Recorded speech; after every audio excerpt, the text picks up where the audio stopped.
Dans le silence de la nuit, j'ai nommé ce qui me faisait le plus mal. Ce n'était pas la trahison spectaculaire, il n'y en avait pas. C'était l'exclusion méthodique. Le fait d'avoir été tenu hors du cercle des décisions, comme si ma présence compliquait l'ordre établi. Cette prise de conscience réveillait une peur ancienne, celle de déranger, de rompre l'équilibre. Je l'ai regardée en face. Elle ne me protégeait plus, elle me retenait. Le jour, je continuais à vivre comme si de rien n'était. Je préparais les repas, je répondais aux questions ordinaires, je souriais quand il le fallait. Ce masque n'était pas une capitulation, c'était une protection. Il m'offrait le temps, et le temps devenait mon allié. J'avais compris que toute réaction impulsive serait rangée sous l'étiquette commode de l'exagération. Je refusais ce piège. J'ai commencé à observer avec une attention presque clinique. Les réponses trop rapides, les silences qui tombaient au mauvais moment, les phrases qui contournaient l'essentiel. Je distinguais peu à peu l'inquiétude sincère du contrôle discret. La différence est subtile, mais réelle. À mesure que je regardais, le brouillard se dissipait. J'acceptais une vérité simple. On peut aimer et être tenu à l'écart. On peut partager une vie et vivre des décisions parallèles. Un après-midi, j'ai éprouvé le besoin d'un espace à moi. Je suis sorti seul, sans justification. Dans une papeterie discrète, j'ai acheté un carnet à couverture rigide, d'un gris sobre. Rien de précieux, rien de voyant. Un objet fait pour durer.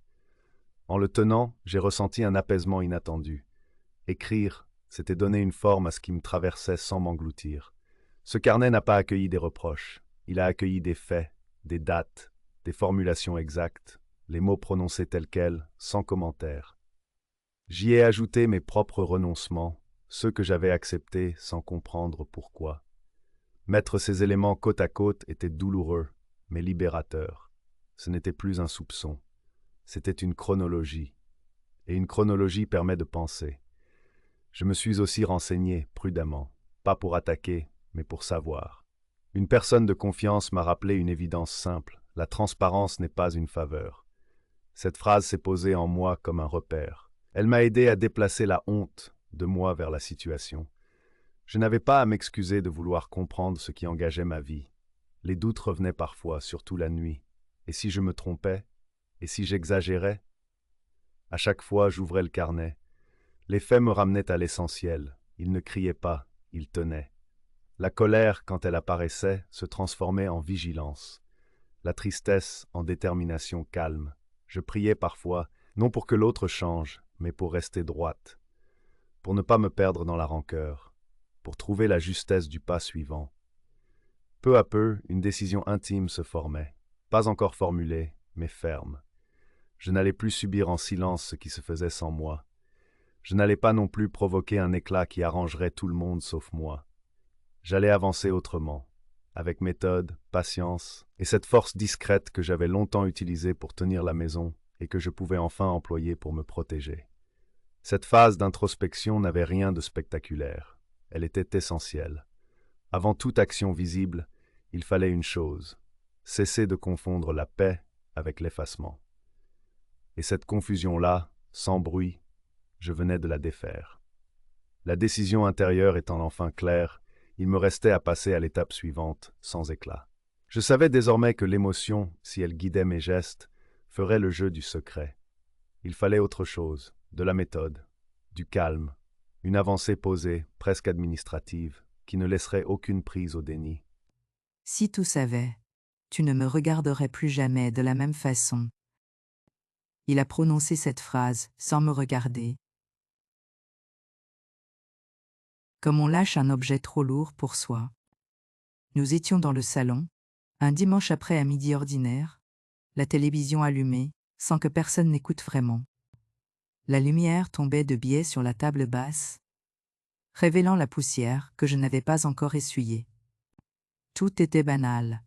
Et pourtant, à cet instant précis, quelque chose s'est fissuré en moi, net et irréversible. Je n'ai pas répondu. Pas parce que je n'avais rien à dire, mais parce que j'ai compris, dans ce silence qui a suivi, que je venais d'entendre l'aveu le plus dangereux, celui d'un secret ancien, mûri, entretenu dans l'ombre. Il ne s'agissait pas d'une maladresse, ni d'une confidence ratée. C'était un avertissement. J'ai senti mon cœur ralentir. Une sensation étrange, presque clinique. Je n'étais ni en colère, ni triste. J'étais attentive. Intensément attentive. Comme si mon corps avait compris avant ma tête qu'il fallait observer. Enregistrer. Ne rien brusquer. Les secrets ne se livrent jamais sous la pression. Ils se trahissent dans les détails. Il s'est levé, a fait quelques pas, puis a changé de sujet, avec une facilité qui m'a glacée. Il parlait du temps, d'un rendez-vous à venir, de choses sans importance. Je hochais la tête, répondais par automatisme. Mais je n'étais plus là. J'étais déjà ailleurs. Dans ce lieu intérieur où l'on commence à relire toute une vie. Ce soir-là, je n'ai pas dormi. Pas une nuit d'insomnie agitée, non. Une nuit claire, presque calme.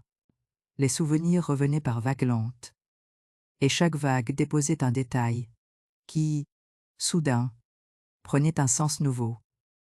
Des absences inexpliquées. Des silences trop bien huilés. Des réponses qui contournaient la question sans jamais y répondre. Vraiment, j'avais confondu la discrétion avec la pudeur. Peut-être avais-je simplement choisi de ne pas voir. Au petit matin, j'ai compris que ce secret ne concernait pas seulement lui. Il me concernait, moi. Parce qu'un secret entretenu au cœur d'une relation n'est jamais neutre. Il organise les rôles. Il décide qui sait, qui se tait, qui porte, qui ignore. Et pendant longtemps, j'avais été celle qui ignorait avec dignité. Persuadée que la confiance suffisait à tout tenir. Je me suis levée tôt. J'ai préparé le café. J'ai ouvert les volets, la maison respirait, comme toujours. Indifférente au bouleversement intérieur qui me traversait. J'ai regardé les objets, un à un. La photo sur le buffet, les livres alignés, les cadres droits. Tout semblait raconter une histoire cohérente. Et pourtant, je sentais désormais qu'une autre histoire circulait en dessous, invisible, mais active. Quand il est entré dans la cuisine, j'ai observé ses gestes. Sa manière d'ébiter mon regard. La rapidité avec laquelle il a consulté son téléphone. Rien de spectaculaire, juste assez pour confirmer mon intuition. Ce secret n'était pas récent. Il faisait partie de son quotidien. Il avait appris à vivre avec. Et moi, j'avais appris à ne pas poser certaines questions. Je n'ai pas demandé. Pas encore. J'ai compris que toute confrontation immédiate aurait provoqué une fermeture totale. Le secret se serait recroquevillé. Enforcé. J'ai préféré écouter autrement. Les pauses, les incohérences, les lapsus. On croit souvent que le secret est protégé par le silence. En réalité, il est trahi par la routine. Dans l'après-midi, j'ai ressorti de vieux dossiers, pas pour fouiller, mais pour vérifier. Les dates, les documents, les changements subtils. Je n'ai rien trouvé d'évident. Et pourtant, je savais. Cette certitude-là ne venait pas d'une preuve matérielle, mais d'un déséquilibre profond. Quand une vérité manque, tout le reste pèse plus lourd. Je me suis sentie humiliée. Oui. Pas parce qu'il cachait quelque chose, mais parce que ce quelque chose avait été caché à tout le monde. Amis, famille, proches, j'étais entourée de gens qui ignoraient ce que je pressentais. Et moi, j'étais seule avec cette lucidité nouvelle. Sans témoin, sans appui immédiat. Ce jour-là, j'ai cessé d'excuser. Pas de crier. d'excuser. J'ai cessé de me dire que c'était sans doute insignifiant, que j'exagérais. Le secret qu'on cache à tous n'est jamais insignifiant. Il est structurant. Il organise le mensonge comme une seconde nature. Le soir venu, j'ai pris un carnet. Un simple carnet à couverture sombre. J'ai écrit la date. Puis cette phrase, exactement comme il l'avait dite. Si tu savais. J'ai compris alors que la découverte ne se ferait pas. En une fois. Qu'elle demanderait du temps, de la méthode, et une patience que je n'avais jamais utilisée pour moi. Je n'avais encore rien découvert de précis. Mais j'avais compris l'essentiel. Il existait une vérité parallèle, et elle avait modelé notre vie sans mon consentement. À cet instant-là, sans bruit, sans drame, j'ai pris une décision intérieure. Je ne forcerai rien. Je ne supplierai pas. Je regarderai le secret venir à moi. Parce que certaines vérités ne se débusquent pas par la violence, mais par la constance de celle qui a cessé d'avoir peur de savoir. Le lendemain, je me suis levée avec cette sensation étrange d'avoir traversé une frontière invisible. Rien n'avait changé autour de moi. Et pourtant, tout avait basculé à l'intérieur. La maison était la même, les gestes aussi. J'ai mis la table, rangé quelques affaires. Répondu à des messages sans importance. Mais chaque action se faisait désormais avec une attention nouvelle. Comme si je découvrais un décor familier sous un autre éclairage. Je repensais à nos années communes, non pas avec nostalgie, mais avec une lucidité presque sévère. Je revoyais les débuts, simples, sincères, du moins en apparence. Il y avait eu des promesses, des projets partagés. Cette impression rassurante d'avancer ensemble. J'avais cru longtemps que le silence faisait partie de l'équilibre. Que ne pas tout dire était une forme de respect. Aujourd'hui, cette croyance se fissurait. Je me suis demandé depuis quand ce secret existait. Avant moi. Dès le début. Où cet état, il installé plus tard. Profitant de la confiance, de la routine. De cette vie qui s'organise et laisse moins de place aux questions.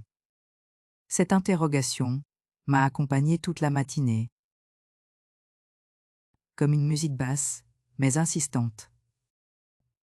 Je me suis surprise à revisiter des scènes anciennes. Des conversations inachevées.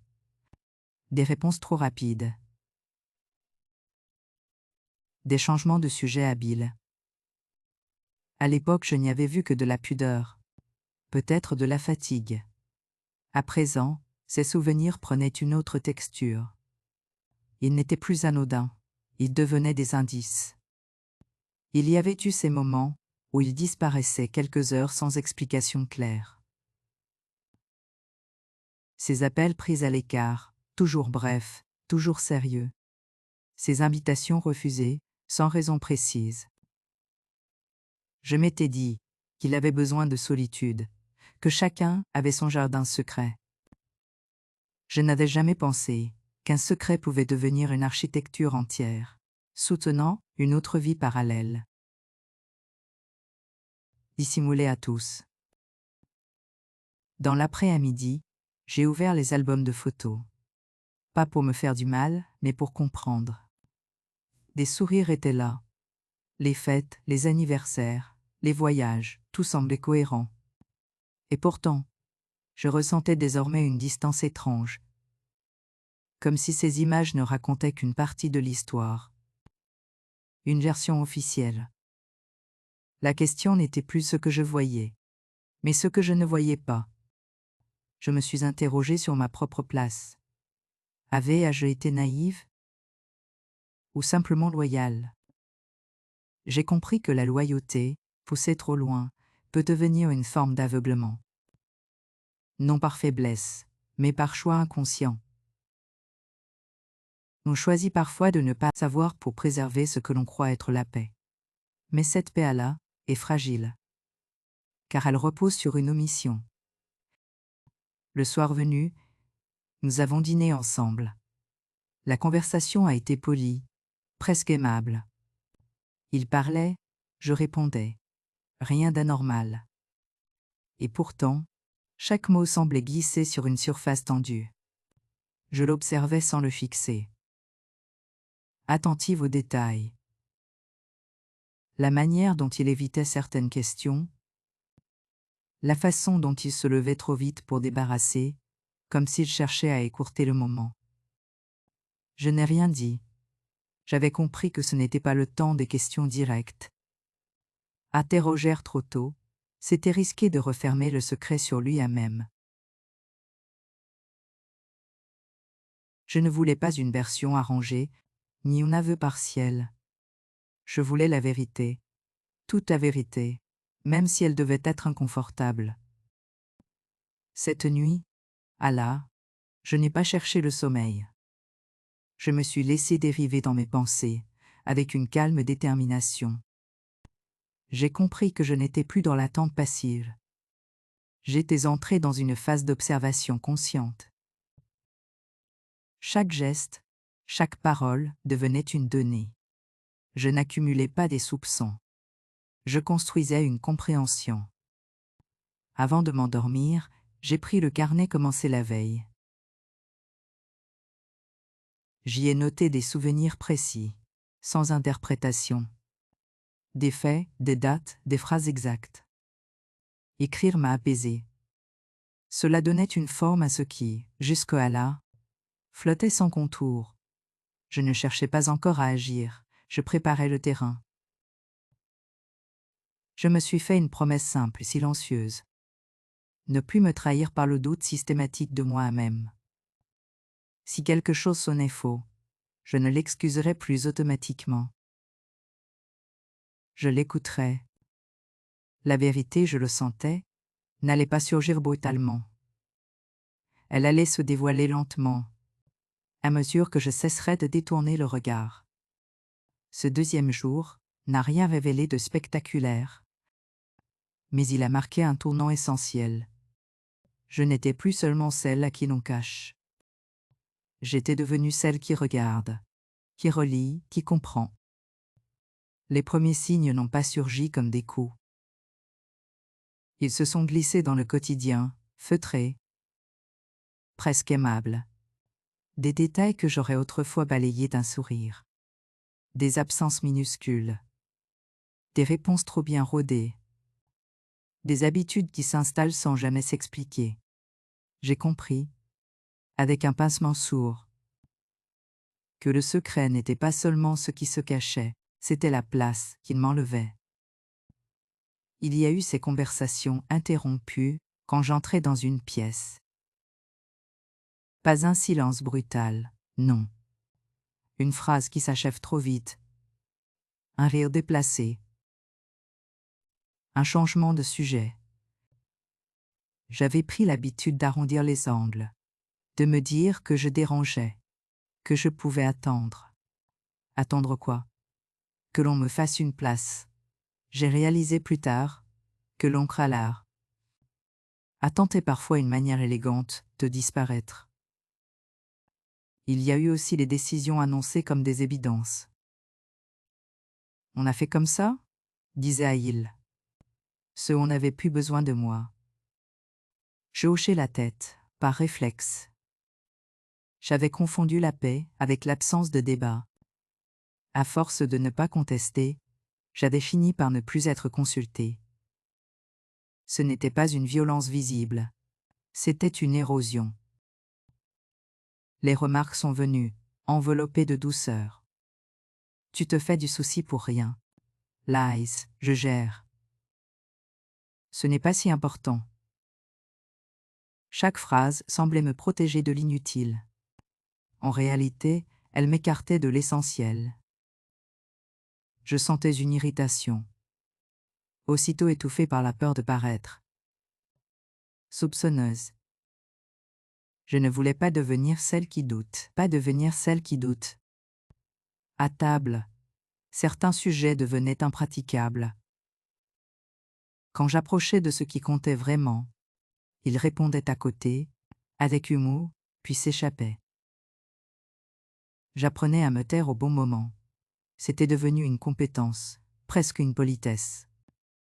Mais cette politesse-là avait un coût. Je n'étais plus attendu dans la conversation. Je devenais un décor familier, rassurant, silencieux. La solitude a pris une forme particulière. Il était là, physiquement. Nous partagions les mêmes pièces, les mêmes horaires, les mêmes rituels. Et pourtant, je n'étais plus incluse dans le mouvement des décisions. J'existais à côté. J'ai compris que l'on peut vivre ensemble et être tenu à distance, sans cris, sans porte claquée. Il suffit de ne plus demander l'avis. Je me suis surprise à douter de moi, à me demander si je n'exagérais pas, si je n'étais pas trop sensible. J'ai réduit mes attentes pour préserver une harmonie fragile. J'ai compris plus tard que ce doute était un symptôme. Quand on vous retire progressivement l'accès à l'information, on finit par vous retirer la confiance en votre propre jugement, sans bruit, avec de bonnes manières. Il y a eu un soir où j'ai senti clairement que quelque chose m'échappait. Il parlait au téléphone, la voix basse, concentrée. Je n'ai pas cherché à écouter, mais j'ai reconnu le ton. Celui qu'on prend quand on protège un secret. Quand il a raccroché, il a rangé l'appareil, trop vite. J'ai posé une question simple. Il a répondu par une généralité. J'ai senti le froid. Pas de jalousie. De mise à l'écart. Je n'ai pas insisté. Pas par faiblesse. Par lucidité. Je comprenais désormais que la confrontation directe fermerait les portes. Le secret se replierait sur lui-même, plus dense, plus solide. J'ai choisi une autre voie, les pauses, les incohérences, les lapsus, les habitudes qui trahissent ce que les mots dissimulent. J'ai commencé à noter mentalement les dates, les absences, les réponses exactes. Je ne cherchais pas à piéger. Je cherchais à comprendre la logique. Le secret n'est jamais un chaos. Il obéit à une méthode. Il a ses horaires, ses priorités, ses protections. Et plus je regardais, plus je voyais se dessiner une structure. Ce n'était pas encore la colère. C'était une vigilance nouvelle, un regard qui cesse d'excuser. Je comprenais que le secret n'était pas seulement dans ce qu'il cachait, mais dans la place qu'il me refusait. Et cette place, je n'étais plus prête à la perdre sans la nommer. Je continuais à vivre, à préparer les repas, à sourire quand il le fallait. Mais quelque chose avait changé. Je n'appelais plus cela de la patience. Je l'appelais de l'attention. Et l'attention, je le sentais, finirait par réclamer des preuves. Car, à force d'être tenu à distance, on apprend une chose essentielle. Ce ne sont pas les cris qui signalent l'injustice. Ce sont les silences répétés. Et ce silence-là, je le regardais désormais en face, sans m'excuser de le trouver lourd. La goutte d'eau est arrivée un matin calme, presque indécent de tranquillité. Je rangeais un tiroir que je n'ouvrais jamais, celui où l'on glisse les papiers, à revoir plus tard. Une enveloppe épaisse a résisté sous mes doigts, coincée au fond, comme si elle avait voulu se faire oublier. Elle n'était pas adressée. Aucun nom, juste un pinette, trop soigné pour être innocent. Je me suis assise avant même de l'ouvrir. Ce geste m'a surprise moi-même.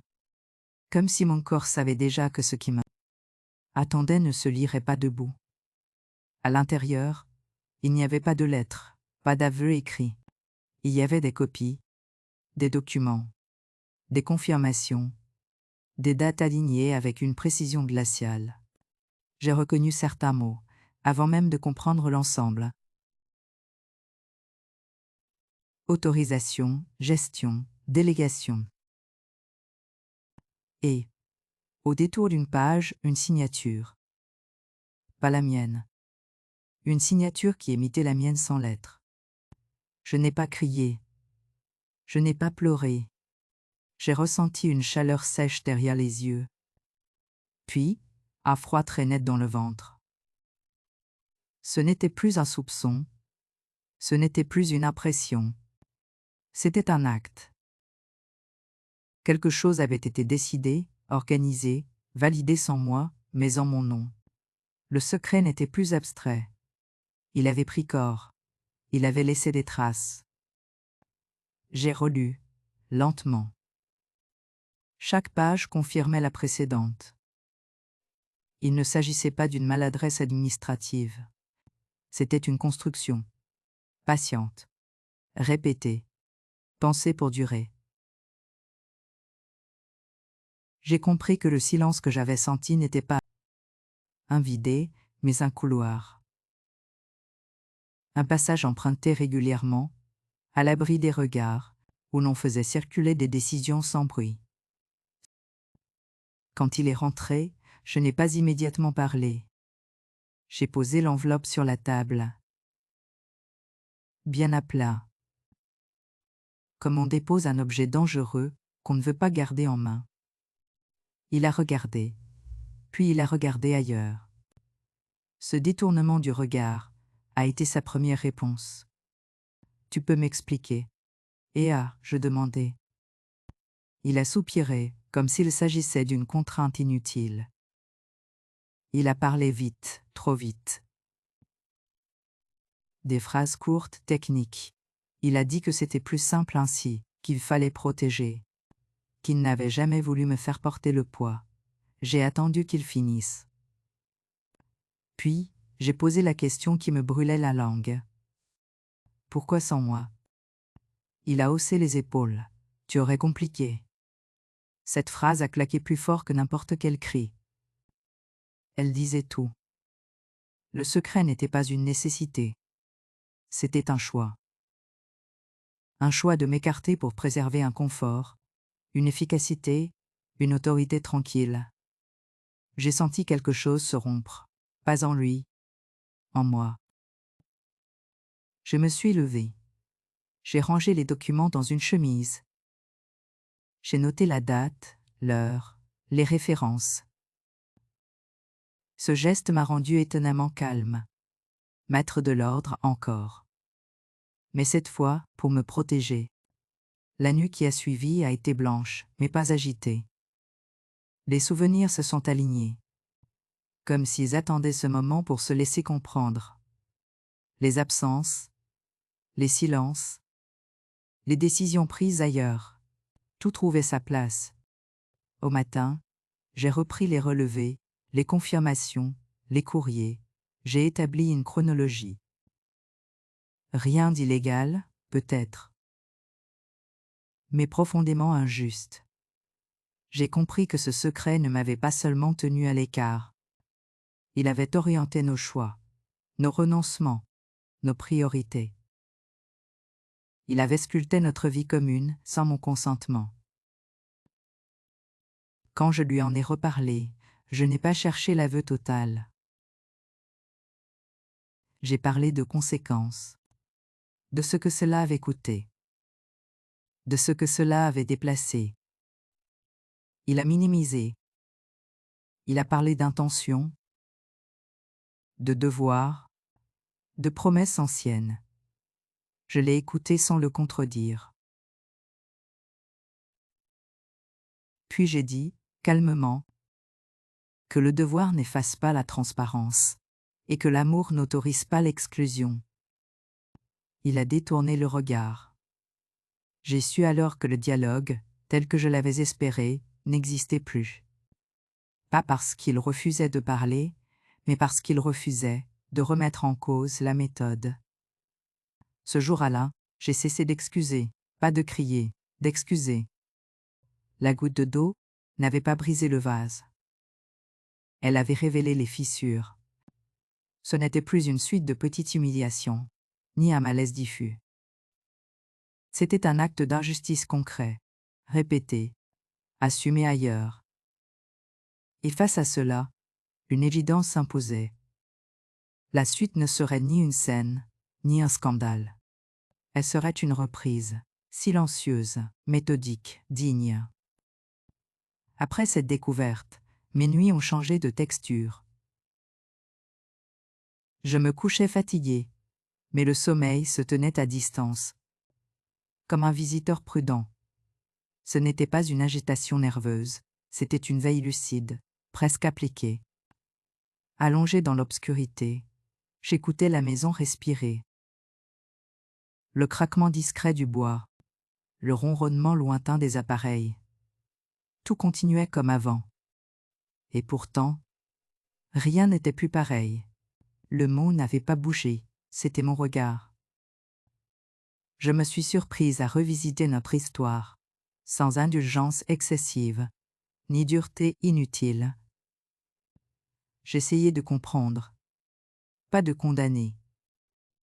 Je repensais au moment où j'avais accepté de ne pas savoir, aux fois où j'avais préféré la fluidité à la vérité. Je n'appelais plus cela de la confiance, mais un pacte implicite que je n'avais jamais signé. La loi. Dans le silence de la nuit, j'ai nommé ce qui me faisait le plus mal. Ce n'était pas la trahison spectaculaire, il n'y en avait pas. C'était l'exclusion méthodique. Le fait d'avoir été tenu hors du cercle des décisions, comme si ma présence compliquait l'ordre établi. Cette prise de conscience réveillait une peur ancienne, celle de déranger, de rompre l'équilibre. Je l'ai regardée en face. Elle ne me protégeait plus, elle me retenait. Le jour, je continuais à vivre comme si de rien n'était. Je préparais les repas. Je répondais aux questions ordinaires. Je souriais quand il le fallait. Ce masque n'était pas une capitulation. C'était une protection. Il m'offrait le temps, et le temps devenait mon allié. J'avais compris que toute réaction impulsive serait rangée sous le nom. Étiquette commode de l'exagération. Je refusais ce piège. J'ai commencé à observer avec une attention presque clinique. Les réponses trop rapides. Les silences qui tombaient au mauvais moment. Les phrases qui contournaient l'essentiel. Je distinguais peu à peu l'inquiétude sincère du contrôle discret. La différence est subtile, mais réelle. À mesure que je regardais, le brouillard se dissipait. J'acceptais une vérité simple. On peut aimer et être tenu à l'écart. On peut partager une vie et vivre des décisions parallèles. Un après-midi, j'ai éprouvé le besoin d'un espace à moi. Je suis sortie seule, sans justification. Dans une papeterie discrète, j'ai acheté un carnet à couverture rigide, d'un gris sobre. Rien de précieux, rien de voyant. Un objet fait pour durer. En le tenant, j'ai ressenti un apaisement inattendu. Écrire, c'était donner une forme à ce qui me traversait sans m'engloutir. Ce carnet n'a pas accueilli des reproches. Il a accueilli des faits, des dates, des formulations exactes, les mots prononcés tels quels, sans commentaire. J'y ai ajouté mes propres renoncements. Ceux que j'avais acceptés sans comprendre pourquoi. Mettre ces éléments côte à côte était douloureux, mais libérateur. Ce n'était plus un soupçon. C'était une chronologie. Et une chronologie permet de penser. Je me suis aussi renseigné, prudemment. Pas pour attaquer, mais pour savoir. Une personne de confiance m'a rappelé une évidence simple. La transparence n'est pas une faveur. Cette phrase s'est posée en moi comme un repère. Elle m'a aidé à déplacer la honte de moi vers la situation. Je n'avais pas à m'excuser de vouloir comprendre ce qui engageait ma vie. Les doutes revenaient parfois, surtout la nuit. Et si je me trompais? Et si j'exagérais? À chaque fois, j'ouvrais le carnet. Les faits me ramenaient à l'essentiel. Ils ne criaient pas. Ils tenaient. La colère, quand elle apparaissait, se transformait en vigilance. La tristesse, en détermination calme. Je priais parfois. Non pour que l'autre change, mais pour rester droite. Pour ne pas me perdre dans la rancœur. Pour trouver la justesse du pas suivant. Peu à peu, une décision intime se formait. Pas encore formulée, mais ferme. Je n'allais plus subir en silence ce qui se faisait sans moi. Je n'allais pas, non plus provoquer un éclat qui arrangerait tout le monde. Enfin employé pour me protéger. Cette phase d'introspection n'avait rien de spectaculaire. Elle était essentielle. Avant toute action visible, il fallait une chose. Cesser de confondre la paix avec l'effacement. Et cette confusion alla, sans bruit. Je venais de la défaire. La décision intérieure est enfin claire. Il me restait à passer à l'étape suivante, sans éclat. Je savais désormais que l'émotion, si elle guidait mes gestes, ferait le jeu du secret. Il fallait autre chose, de la méthode. Du calme. Une avancée posée, presque administrative, qui ne laisserait aucune prise au déni. J'ai commencé par rassembler tout ce qui pouvait exister comme traces. Les documents trouvés. Bien sûr. Mais aussi ce qui semblait anodin. Courrier, contrat, relevé, notifications anciennes. Je travaillais à la table de la cuisine, tôt le matin, quand la maison dormait encore.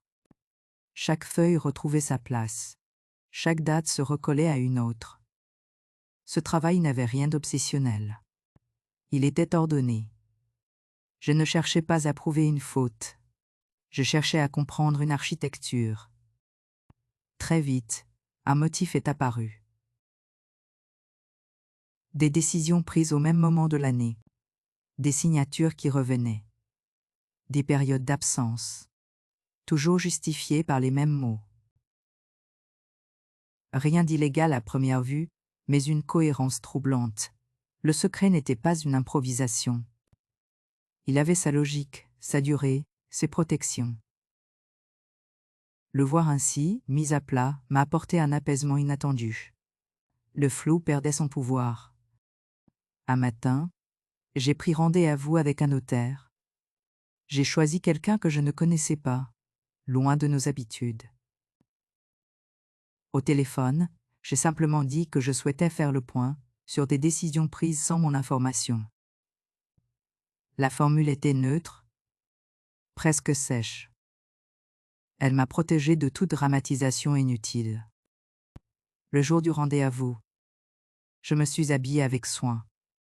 Non pour paraître forte, mais pour me rappeler que je l'étais. Dans la salle d'attente, j'ai observé les autres personnes. Leurs dossiers serrés contre eux.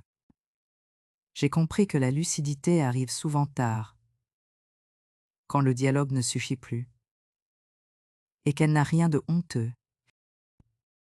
Face au notaire, je n'ai pas raconté toute ma vie.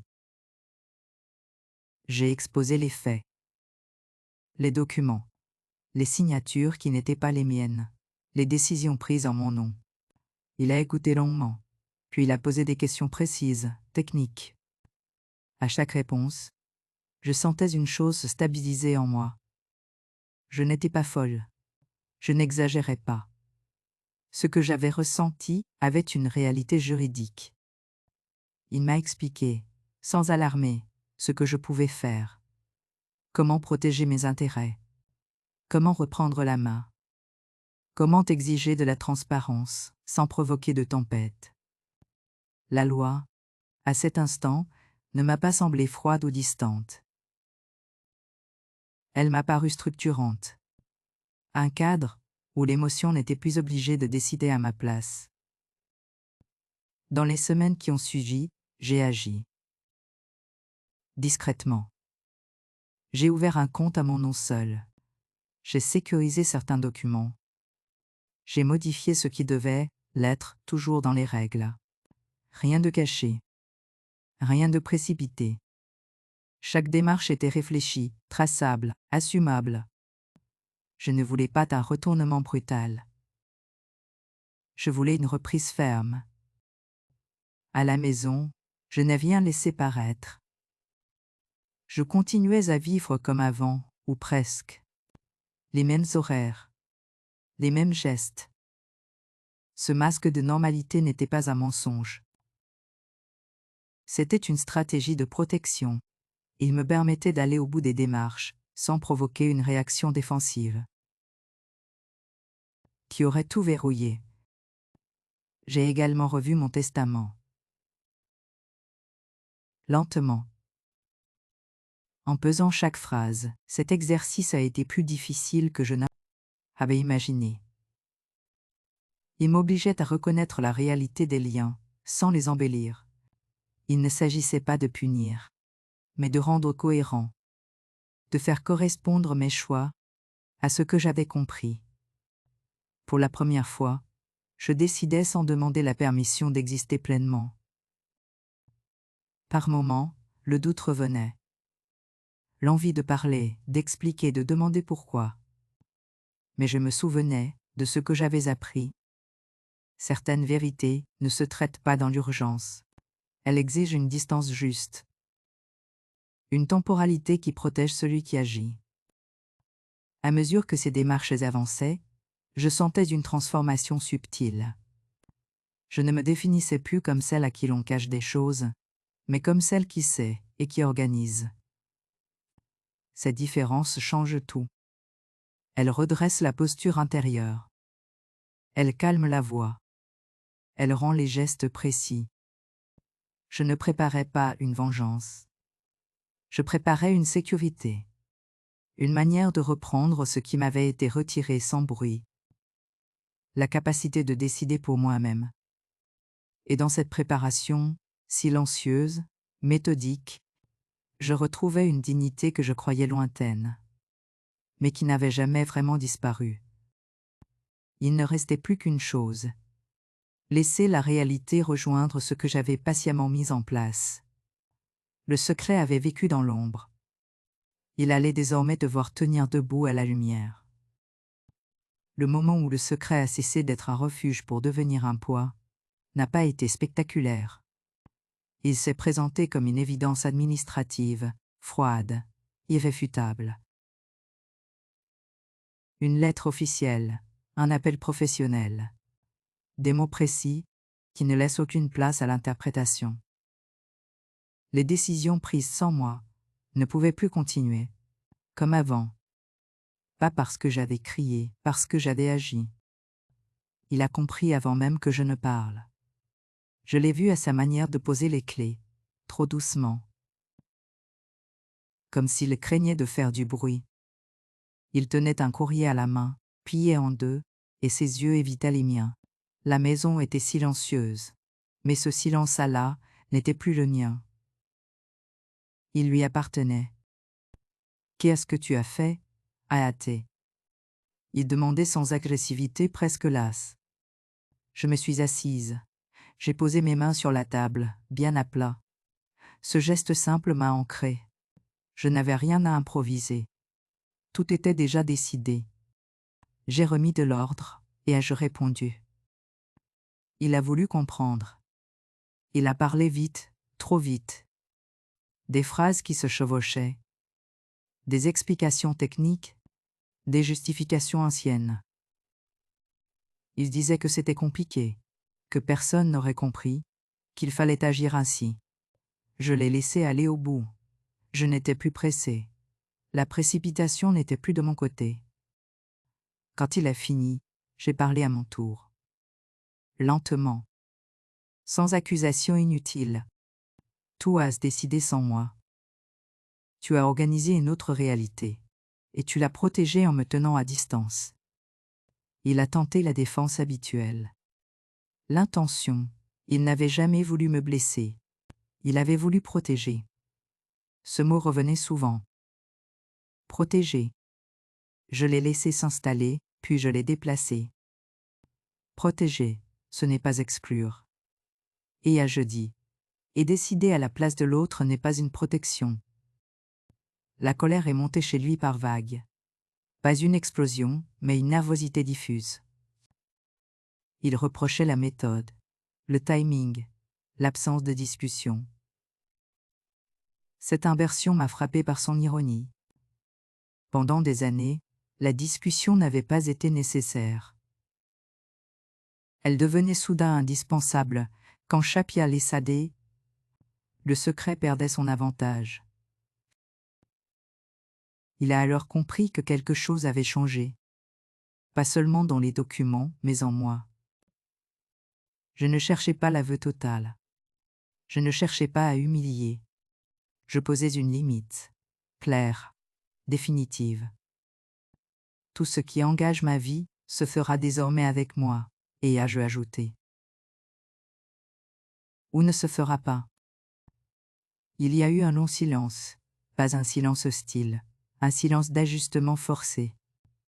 J'ai senti sa fatigue, sa confusion, peut-être même une forme de peur. Le secret, longtemps porté comme une force, se révélait être une charge lourde. Il n'avait plus l'ombre pour s'y abriter. Il a essayé une dernière voie, la supplication déguisée.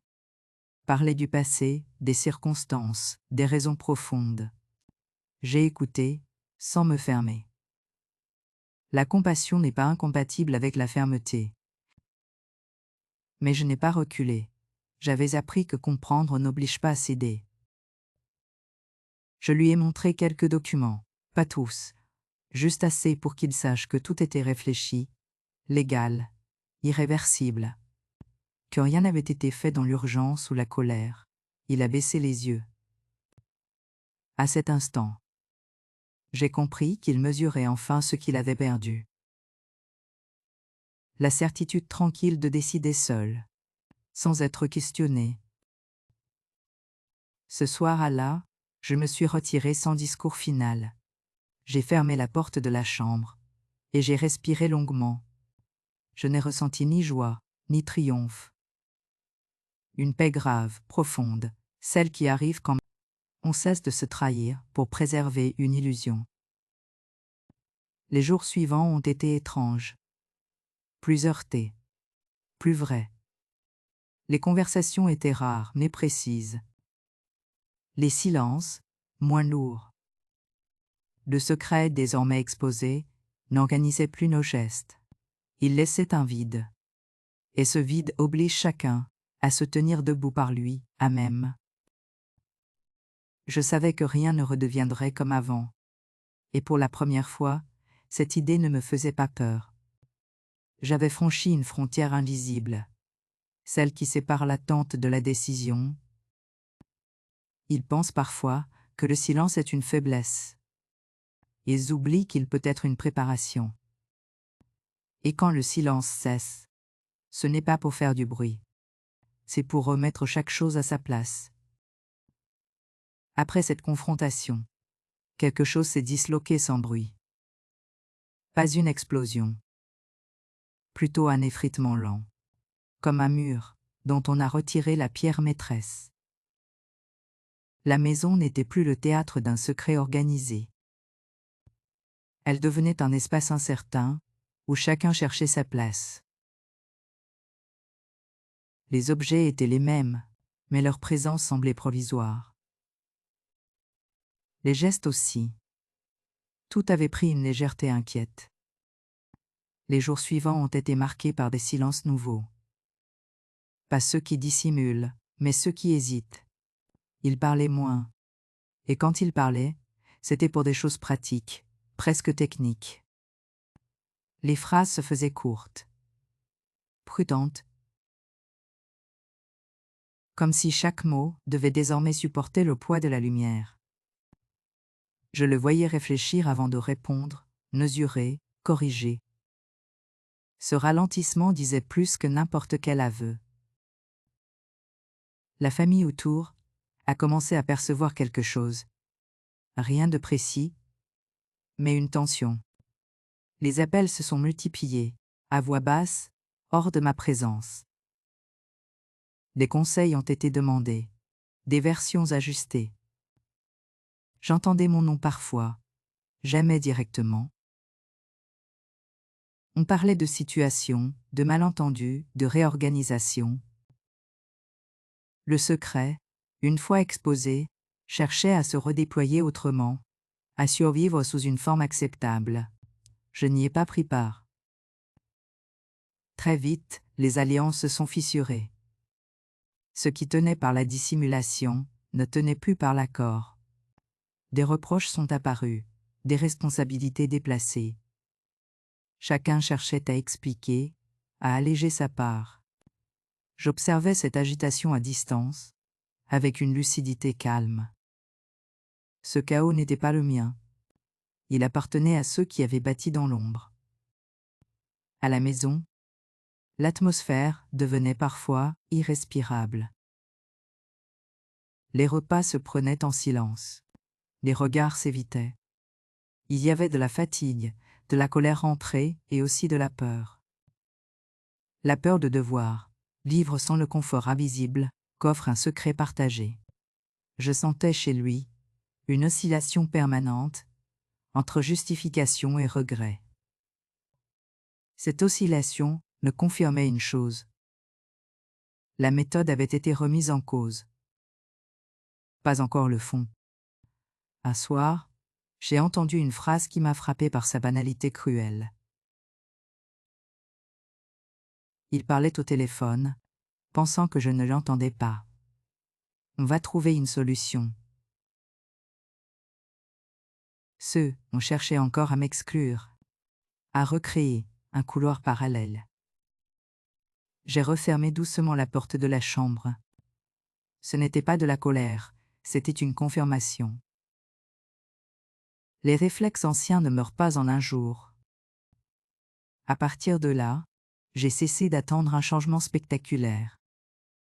Je savais que la famille, quand elle est organisée autour d'un secret, se réorganise dans la douleur quand la lumière arrive. Les rôles se redistribuent. Les certitudes s'effondrent. Les protections tombent. Je n'avais plus à réparer, ni à amortir. Cette tâche ne m'appartenait plus. Je me suis mise à trier, sans urgence, des papiers, des vêtements, des souvenirs. Chaque tri était un choix. Chaque choix, une respiration. Je n'avais pas encore décidé de partir, mais je préparais un espace intérieur, où je pourrais tenir debout, sans m'excuser. Rangère. Celui où je ne posais pas de questions. Je n'y répondais pas. La nostalgie n'est pas un projet. Peu à peu, les conséquences concrètes se sont imposées. Ce qui était géré dans l'ombre devait désormais être assumé à la lumière. Les explications à donner, les renoncements à faire, les choix à reconfigurer. Sans le secret, la charge devenait réelle. Et cette réalité mettait à nu ce qui avait été, mettait à nu ce qui avait été longtemps maquillé en nécessité. Je me suis surprise à éprouver une compassion distante.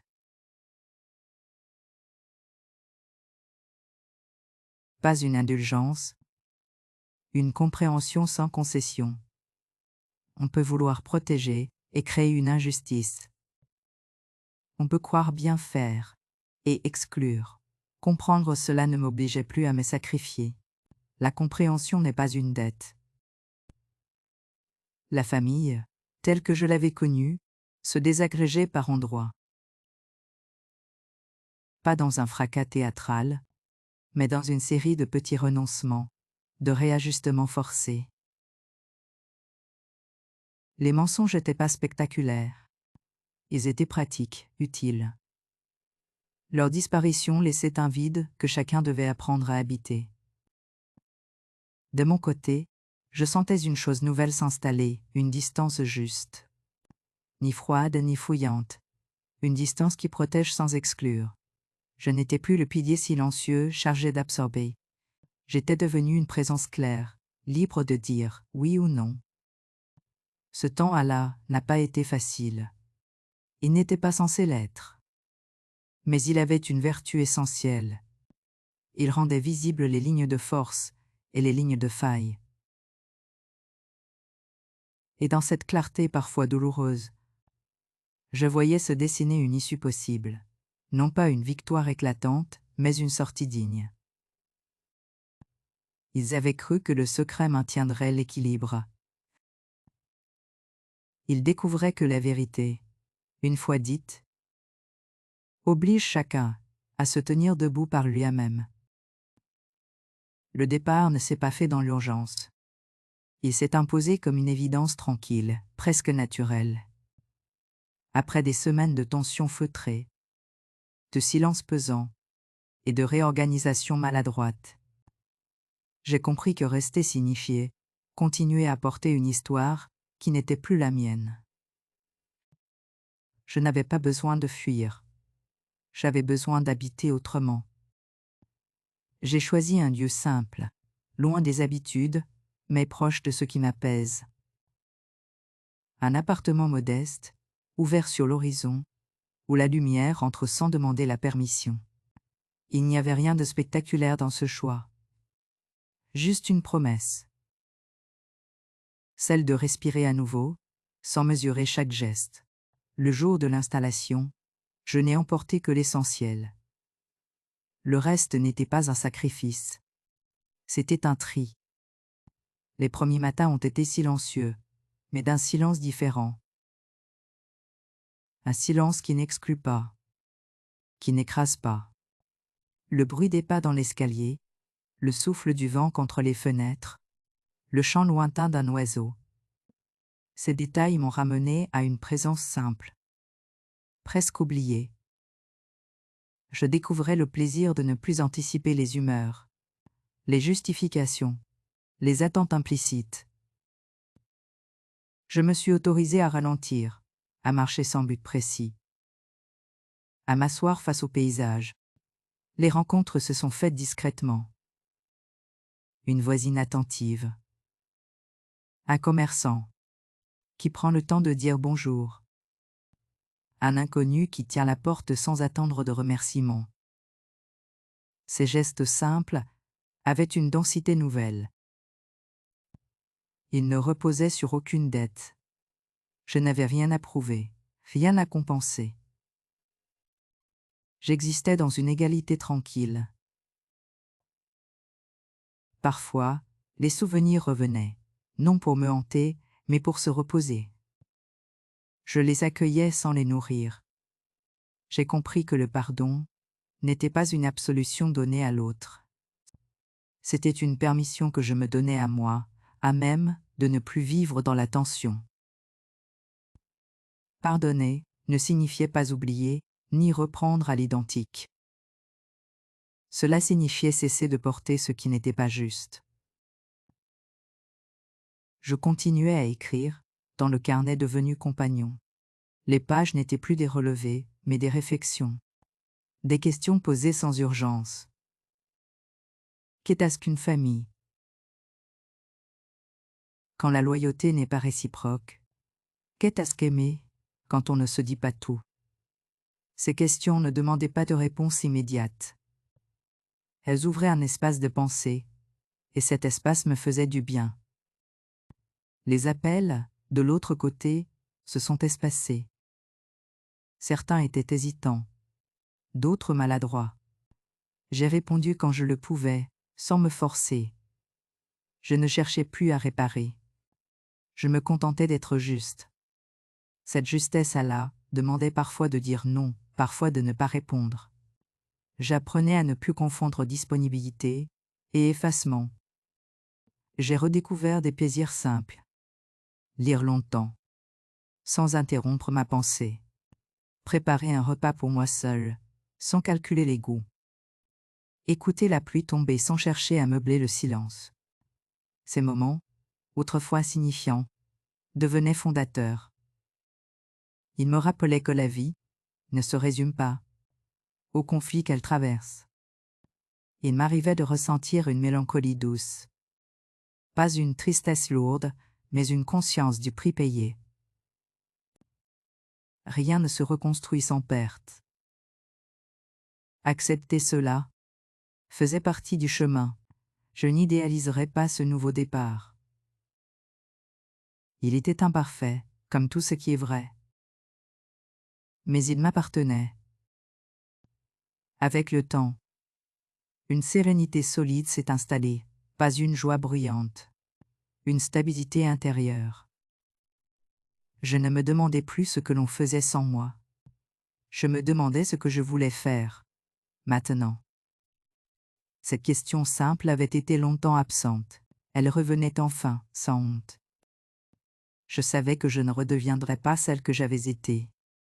Et je n'en avais plus le désir. La résilience n'est pas une réparation à l'identique, c'est une transformation. Elle ne gomme pas les cicatrices. Elle les intègre. Elle permet de continuer sans se trahir. Dans ce lieu paisible, loin des arrangements secrets et des silences imposés, je retrouvais une vérité essentielle. La liberté ne fait pas de bruit. Elle se reconnaît à la légèreté avec laquelle on respire, à la clarté des gestes, à la capacité de dire oui ou non sans se justifier. Et dans cette vie nouvelle, humble et pleine, je sentais que le plus difficile était derrière moi. Il restait à dire, une dernière fois, ce que cette traversée m'avait appris. Je me tiens aujourd'hui face à ce qui a été, sans détourner le regard. Pas pour remuer les cendres, ni pour réécrire l'histoire à mon avantage. Simplement, pour lui donner sa juste place. Le passé n'est plus un piège. Il est devenu un repère.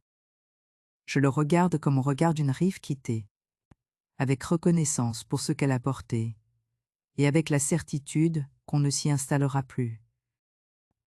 Il y a des moments où la mémoire tente encore de m'attraper, par la manche. Une phrase, un geste, une habitude ancienne.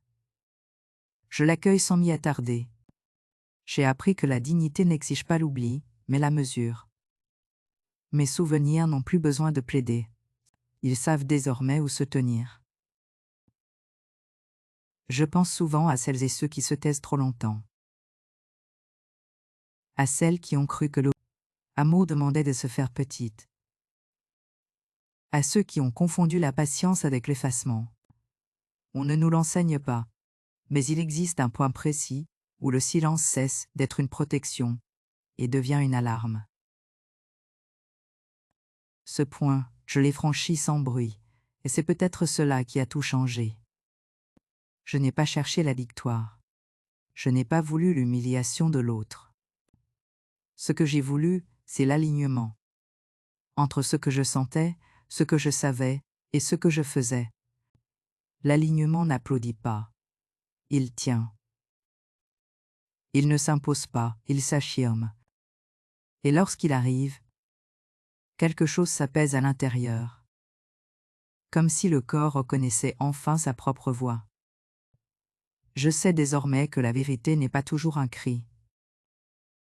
Elle peut être un pas posé, avec précision. Une signature au bon endroit. Une limite dite sans trembler. Elle peut être un départ sans fracas, un refus calme, une décision prise à l'abri des regards. La vérité n'a pas besoin d'être spectaculaire pour être décisive. Il m'arrive de mesurer le prix payé, les liens distendus, les habitudes perdues, les saisons qui ne reviendront pas sous la même forme. Ce prix existe et je ne le nie pas. Mais il n'est pas plus lourd que celui de la renonciation à soi. À choisir, entre la paix factice et la paix intérieure, j'ai appris à ne plus hésiter. À ceux qui me demanderaient si je regrette, je répondrai ceci. Je regrette, 2. Avoir attendu si longtemps pour me faire confiance. Je regrette d'avoir cru que comprendre. Obligé à accepter. Mais je ne regrette pas le chemin. Il m'a conduite là où je pouvais, enfin, me tenir droite. Sans justification. Aujourd'hui, mes gestes sont simples. Mes paroles aussi. Je ne promets plus ce que je ne peux pas tenir. Et je ne porte plus ce qui ne m'appartient pas. Cette simplicité est une force tranquille. Elle ne cherche pas l'approbation. Elle se suffit à elle-même. Si je devais laisser un message, ce ne serait pas un conseil, encore moins une leçon. Ce serait une permission. La permission de ralentir quand tout presse. La permission de vérifier, la permission de dire non sans colère. Et oui, sans crainte. La permission surtout, de ne plus confondre l'amour avec l'abandon de soi. Il y a une sagesse particulière, qui vient avec l'âge, quand on accepte de ne plus se prouver.